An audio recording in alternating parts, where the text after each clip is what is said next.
Can you, for our audience, explain what synthetic attention is and how that fits in with what you call close hyper machines?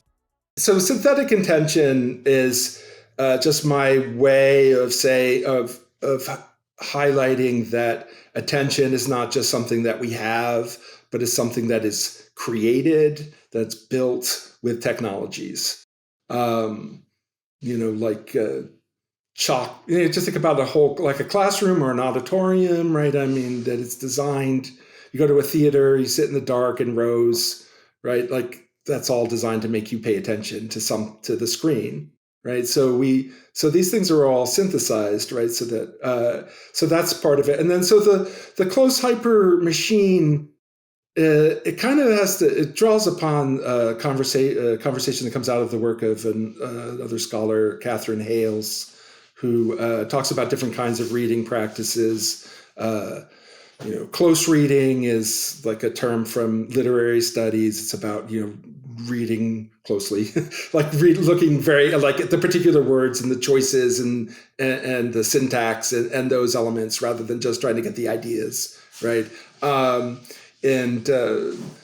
So we have close reading, which requires people. We have machine reading, right, which is the reading that machines do. And then like Hales talks about what she calls hyper reading, which is kind of what, quote unquote, kids these days do, right, where they've got multiple screens up and, windows and different kinds of things calling their attention, and they're shifting back and forth, right, between different kinds of material.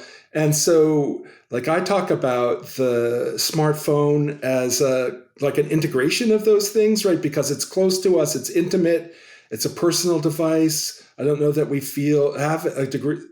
I mean, maybe like, the stereotype is guys in their cars, right? That they feel intimate about, but that like the phone is really intimate.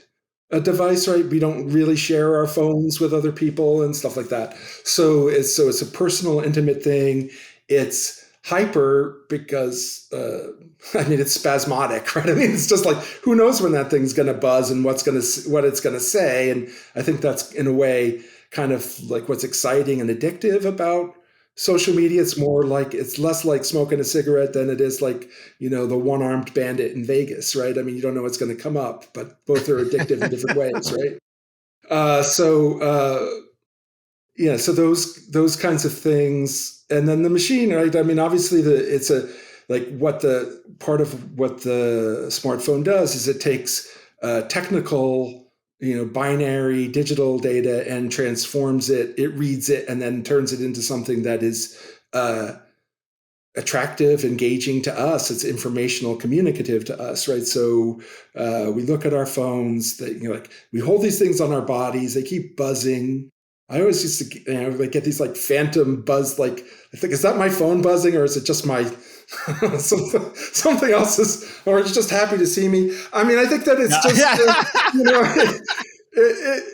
that it's just like we have these responses to these visceral responses to these technologies that then take us down a media rabbit hole, and we never know when it's going to happen, right? Exactly. And that we kind of live our lives around having our attention synthesized, created for these purposes. And that's the way that we decide to interact with the massive mediascape that we're now a part of.